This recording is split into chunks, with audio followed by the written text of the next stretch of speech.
సాక్షి TV ప్రసారాలను నిలిపివేయడం చట్టరీత్యా నేరం. సాక్షి టీవీ ప్రసారాల కోసం మీ స్థానిక కేబుల్ ఆపరేటర్ను వెంటనే సంప్రదించండి. డిటిహెచ్లో ఇంటర్నెట్లో కూడా సాక్షి టీవీ ప్రసారాలను వీక్షించవచ్చు. మోంతా తుపాను అన్నదాతకు గుండెకోత మిగిల్చింది. భారీ వర్షాల కారణంగా తెలంగాణలోని పలు జిల్లాల్లో పంటలు నేలకొరిగాయి. ఆఖరికి మార్కెట్ యార్డుల్లో ఉన్న ధాన్యం కూడా వర్షంతో తడిసిపోవడంతో రైతులు తల్లడిల్లుతున్నారు. తుపాన్ ప్రభావిత ప్రాంతాల్లో శుక్రవారం ముఖ్యమంత్రి రేవంత్ రెడ్డి ఏరియల్ సర్వే నిర్వహించబోతున్నారు.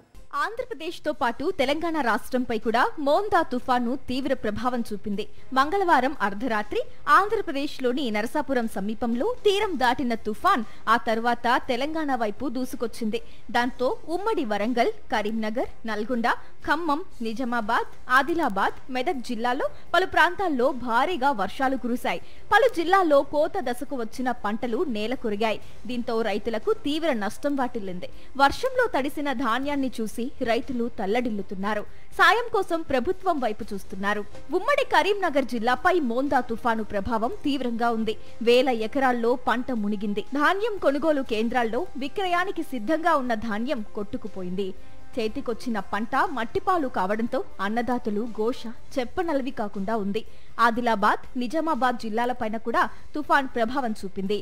జగిత్యాల, కోరుట్ల, హుస్నాబాద్, మంథని ప్రాంతాల్లో రైతన్నలు తీవ్రంగా నష్టపోయారు. ఉమ్మడి నల్గొండ జిల్లాలో తుఫానుతో పొలాల్లో వరి పైర్లు నేలకొరిగాయి.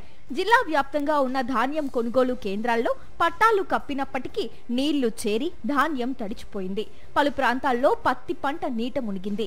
ఉమ్మడి వరంగల్ జిల్లాలోని ములుగు, మహబూబాబాద్తో పాటు పలు ప్రాంతాల్లో పంట నీట మునిగింది. మోంతా తుఫాన్ కారణంగా 230 కిలోమీటర్లు రోడ్లు దెబ్బతిన్నట్లు రాష్ట్ర ప్రభుత్వం ప్రాథమికంగా అంచనా వేసింది. తుఫాన్ ప్రభావిత జిల్లాల కలెక్టర్లతో CM Revanth Reddy video conference నిర్వహించారు. వివిధ జిల్లాల్లో కురిసిన వర్షాలతో జరిగిన నష్టాన్ని జిల్లా కలెక్టర్లు సీఎం రేవంత్ రెడ్డికి వివరించారు. సాక్షి టీవీ ప్రసారాలను నిలిపివేయటం చట్టరీత్యా నేరం. సాక్షి టీవీ ప్రసారాల కోసం మీ స్థానిక కేబుల్ ఆపరేటర్ను వెంటనే సంప్రదించండి. డిటిహెచ్లో ఇంటర్నెట్లో కూడా సాక్షి టీవీ ప్రసారాలను వీక్షించవచ్చు.